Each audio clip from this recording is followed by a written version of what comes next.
बेटी का फर्ज। यह कहानी एक ऐसी लड़की की है जो बहुत गरीब परिवार से है और वो नौकरी करके अपने माँ बाप की गरीबी दूर करके अपने भाई बहनों को अच्छा भविष्य देना चाहती है। चलिए आपको मिलवाते हैं हम अपनी स्टोरी की हीरोइन से। इनका नाम है सुमन चौहान। इनके पिता हैं सुरेश चौहान, माँ श्रीमती शीला चौहान है।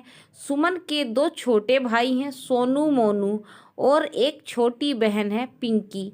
सुरेश चौहान जी एक छोटे से स्कूल में टीचर हैं।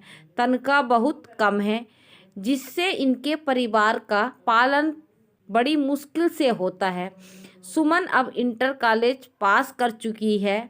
वो अपने पापा से बोलती है, सुमन पापा मैं सोच रही हूँ छोटे बच्चों को ट्यूशन दूँ। सुरेश जी बोलते हैं, सुरेश जी ठीक है बेटा, पर बच्चे अगर घर आ सके तो ही, क्योंकि तुम अब बड़ी हो गई हो। हम गरीब हैं, हमारे पास इज्जत से बढ़कर कुछ नहीं है। सुमन बोलती है ठीक है पापा, और धीरे धीरे करके कुछ बच्चों को पढ़ाने लगती है जिससे कुछ पैसे मिलते हैं। सुमन वो पैसे अपने पिताजी को देती है तो सुरेश जी बोलते हैं नहीं बेटा, ये पैसे तुम अपनी शिक्षा में लगाओ और घर की फिक्र मत करो। जो पैसे मुझे मिलते हैं उसमें भले ही मैं तुम लोगों को बहुत अच्छा ज़िंदगी नहीं दे पा रहा हूँ, पर मैं चाहता हूँ मेरे बच्चे पढ़ लिख कर खूब तरक्की करें और मेरा नाम रोशन करें। सुमन बोलती है जी पापा, मैं पढ़ लिख कर जॉब करना चाहती हूँ और अपने भाई बहनों को अच्छा और काबिल इंसान बनाना चाहती हूँ। सुमन बहुत मेहनत करती है, दिन में बच्चों को ट्यूशन पढ़ाती है, रात में खुद पढ़ती है। धीरे धीरे समय बीतता जाता है। सुमन बीए पास कर लेती है। वो भी अच्छे नंबरों से। सुमन बच्चों को ट्यूशन पढ़ाना बंद नहीं करती है। अब वो प्राइवेट नौकरी की तलाश करने लगती है। बहुत कोशिश करने पर उसे एक टीचर की नौकरी मिल जाती है।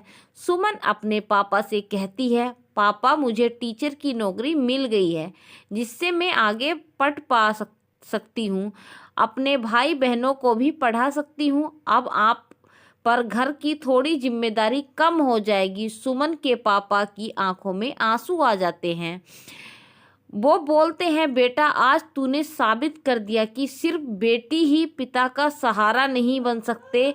अगर हम अपनी बेटियों को भी अच्छी शिक्षा दें तो वो भी बेटों से कम नहीं होती। सुमन अपने पिता के गले लगकर रोने लगती है। थोड़ी देर सुमन की माँ बोलती है, बस भी करिए आप, इतने अच्छे मौके पर रोया नहीं जाता, खुशियाँ मनाई जाती हैं। चलो अब सब लोग अपना मूड सही करो।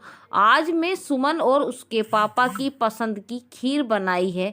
चलिए हाथ मुंह धोकर सब लोग खाना खाने के बाद सो जाते हैं। सुमन तो बस सुबह का इंतजार कर रही है।